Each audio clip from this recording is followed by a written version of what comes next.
Eropa adalah Eropa yang marah. Eropa adalah Eropa yang tidak sabar karena buru-buru menghadapi krisis ekonomi 1870 ya Bu. Itu kehidupan buruh semakin berat, maka isinya demo terus, mogok terus, kerjaannya nguras pabrik, ngerahin buruh. Itu yang terjadi di tahun abad 19, jadi 18 sekian, terus menerus, mogok terus. Jadi kalau Bu Iqbal ngomong senjata buruh itu adalah mogok, itu persis sekali. Itu warisan kita sejak 3 abad lalu. Nah setelah mogok terus, buruh berpikir selain mogok kita ngapain ya? Ya tentu ngopi ya, selain mogok ngopi. Tapi ada juga yang lain. Kalau pengusaha, kalau pemilik modal punya partai, kalau pengusaha, pemilik modal punya perwakilan di parlemen, punya perwakilan di pemerintah, kayaknya kita juga harus punya. Karena kalau kita cuma mogok, kita cuma demonstrasi, rasa-rasanya kita tidak kuat secara politik.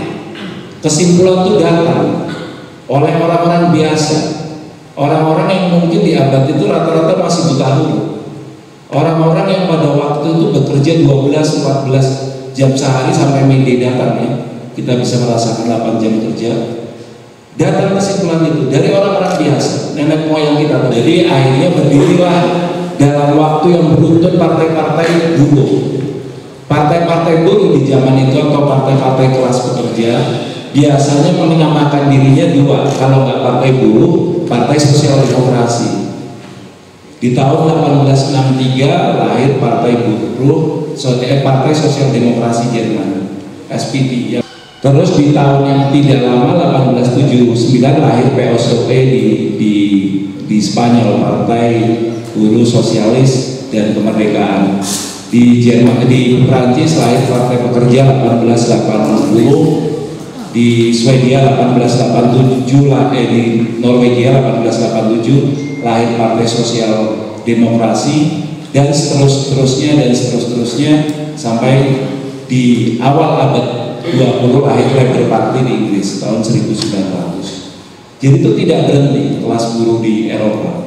Satu gagasan pendirian partai buruh di tanah Jerman itu menular ke seantero Eropa. Mungkin kalau bahasa kita ya, itu orang-orang Jerman udah diriin partai, kita masa kagak, itu orang Spanyol kita. Orang Spanyol mikir gitu, dia dirikan PSOE. Terus yang lain juga pikir, yang orang Norwegia yang di Spanyol udah bikin, kita kapan bikin juga. Jadi berdirilah partai-partai buruh di Eropa. Nah kita sekarang sudah memiliki partai itu. Meskipun kalau mau diperbandingkan jaraknya agak jauh ya. Mereka sudah memulai itu di abad 19, di tahun 1800-an, kita memulainya di tahun 2021, memulai kembali lebih tepatnya.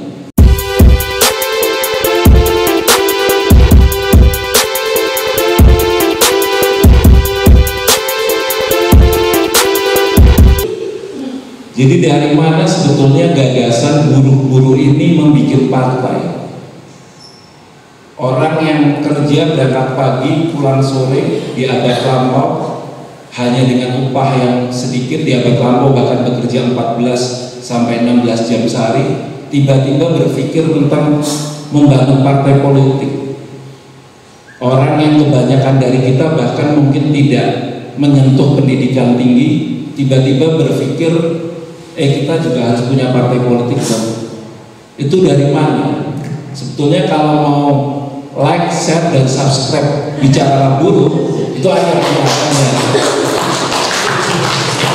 Iya, jadi pesanan juga, pesanan semua ini sebetulnya. Ya, jadi persis seperti yang disampaikan Bung Gede tadi, dunia mengalami revolusi industri. Pernah ada zaman di mana orang merubah cara kerja dan cara produksi. Dari yang menggunakan tenaga binatang untuk mencangkul menjadi menggunakan mesin. Dari membuat kain dengan pemintalan sederhana, kalau di desa-desa masih ada di Sumatera orang memintal itu, menjadi menggunakan mesin. Dari lama sekali menghasilkan secarik kain, menjadi sangat cepat sekali mesin melahirkan berton-ton kain. itu revolusi industri. Nah, revolusi industri itu juga melahirkan kelas baru, nenek moyang kita, yaitu kelas buruh. Apa itu kelas buruh? Yaitu kelas yang menjual tenaganya untuk mendapatkan upah. Di Indonesia perubahan itu terjadi pasca tanam paksa. Jadi kita pernah mengalami periode tanam paksa, kalau ingat pelajaran sejarah. Kalau tidak salah 1830 hingga 1870. Kalau yang itu pelajaran sejarahnya dapat 8 kira-kira masih ingat. Nah itu dia, itu kayak gitu. Nah di 1870 Belanda melalui Menteri Tanah Jajahan namanya De Waal itu mengeluarkan agraris wet de Waal. Itu bahasa Belanda lah, intinya aturan terkait pertanahan yang membolehkan investasi atau membolehkan semacam HGU, dulu namanya HRV, untuk menguasai tanah selama 75 tahun dari pihak swasta. Jadi pihak swasta diundang, boleh tanam modal di tanah jajahan. Itu 75 tahun, lebih parah undang-undang Omnibus Law 90 tahun. Bahkan penjajahnya cuma berpikir menguasai 75 tahun. Omnibus Law itu lebih gila lagi, 90 tahun misalkan boleh menguasai tanah sampai 90 tahun.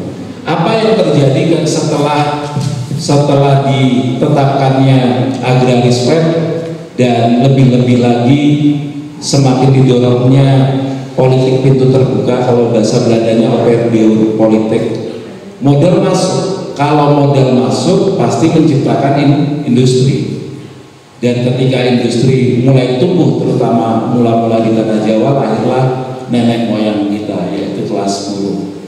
Jadi di abad-abad itu. Nah sementara itu di Eropa bergejolak di abad-abad itu, di abad 19. Eropa adalah Eropa yang marah.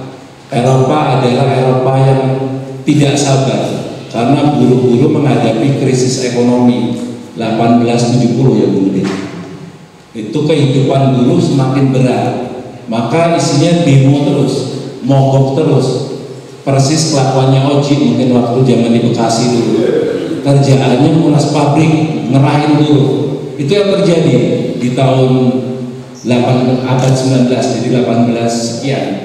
Terus menerus, mogok terus. Jadi kalau Bung Iqbal ngomong senjata buruh itu adalah mogok, itu persis sekali.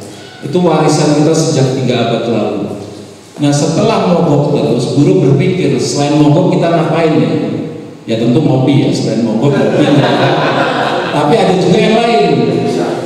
Kalau pengusaha, kalau pemilik modal punya partai, kalau pengusaha, pemilik modal punya perwakilan di parlemen, punya perwakilan di pemerintah, kayaknya kita juga harus punya.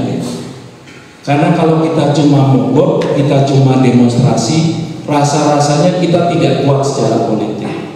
Kesimpulan itu datang oleh orang-orang biasa, orang-orang yang mungkin di abad itu rata-rata masih buta huruf, orang-orang yang pada waktu itu bekerja 12-14 jam sehari sampai Mede datang ya, kita bisa merasakan 8 jam kerja. Datang kesimpulan itu dari orang-orang biasa, nenek moyang kita tapi di Eropa, yang mungkin wajahnya mirip siapa kota lupa akhir. Amin. Wajahnya mirip dia, rambutnya merah-merahan. Enggak, di Eropa. Jadi muncul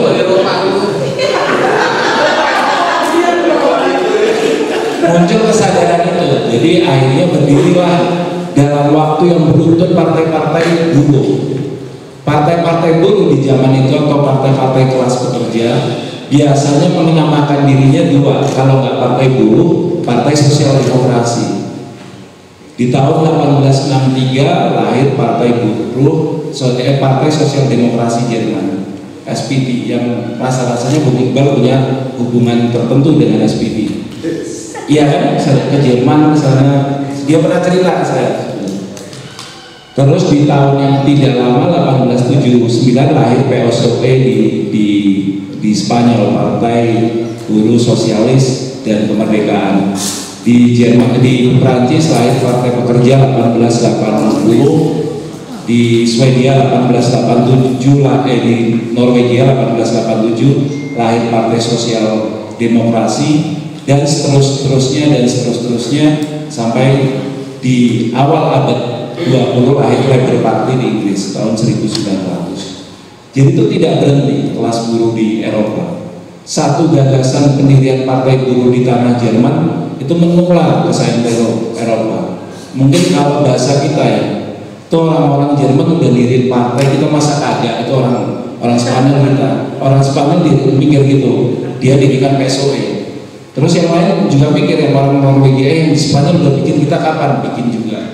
Jadi berdirilah partai-partai buruh di Eropa.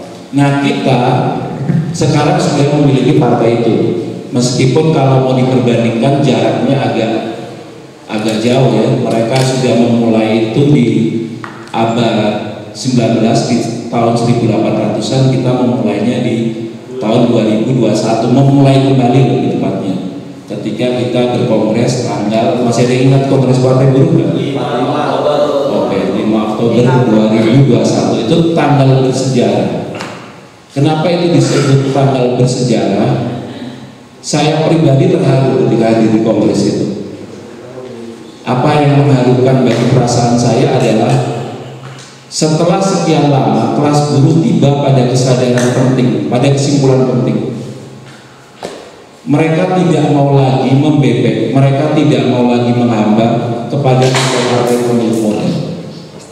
Setelah sekian tahun, setelah cukup dari pemilu ke pemilu, di 5 Oktober 2021 itu seluruh hati anggota serikat buruh dari berbagai konfederasi itu tiba pada kesimpulan itu. Kami udah capek dibohongin partai pengusaha, kami sudah capek gontok-gontokan jadi kadrun dan